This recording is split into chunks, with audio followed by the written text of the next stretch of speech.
यदि आपको ये बातें पसंद आईं तो आप इन्हें अवश्य ही आगे बढ़ाएं।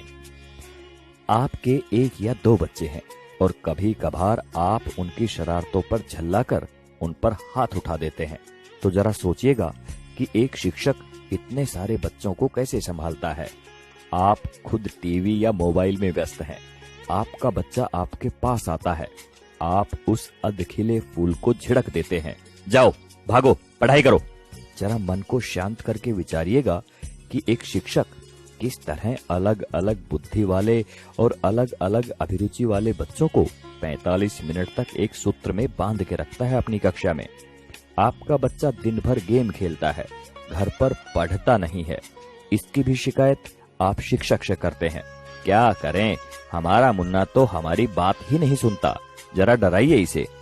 अरे भाई, बच्चे को डराना है तो उसे किसी बाघ के सामने ले जाओ। आप गुरूर ब्रह्मा टाइप की बातें रटते हैं, पर कुछ पेरेंट्स भगवान तो छोड़िए, शिक्षक को इंसान तक नहीं मानते। वे ये मानने को तैयार ही नहीं कि एक शिक्षक का व्यक्तिगत जीवन भी होता है, उसकी भावनाएं होती हैं, उसकी सीमाएं होती हैं।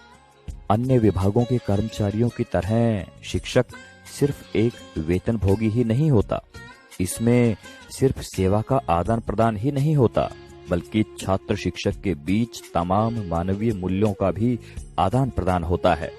आप अपने छोटे मोटे काम कराने के लिए सरकारी कर्मचारियों के आगे हाथ जोड़ते हैं, पैर पकड़ते हैं, लेकिन शिक्षक जो कि आपकी संतान को शिक्षा दे रहा है, उसकी एक गलती आपसे बर्दाश्त नहीं होती। आपका बच्चा, वो बच्चा जिसके लिए आपने मंदिरों और अस्पतालों के जाने कितने चक्कर काटे होंगे, अगर एक ही चीज 3 या 4 बार पूछ ले तो आपके शरीर का तापमान बढ़ जाता है। अब जरा सोचिए कि एक शिक्षक किस धैर्य के साथ बताता है कि 3 जमा 1 और 1 जमा 3 दोनों बराबर होते हैं, भले ही ये एक दूसरे के विपरीत नजर आते हैं। अगर वास्तव में बात समझ में आ गई हो तो आपसे हाथ जोड़कर विनती है कि आप हर शिक्षक को भगवान ना सही, कम से कम इंसान समझकर उतना सम्मान अवश्य दें जो कि एक इंसान को मिलना चाहिए।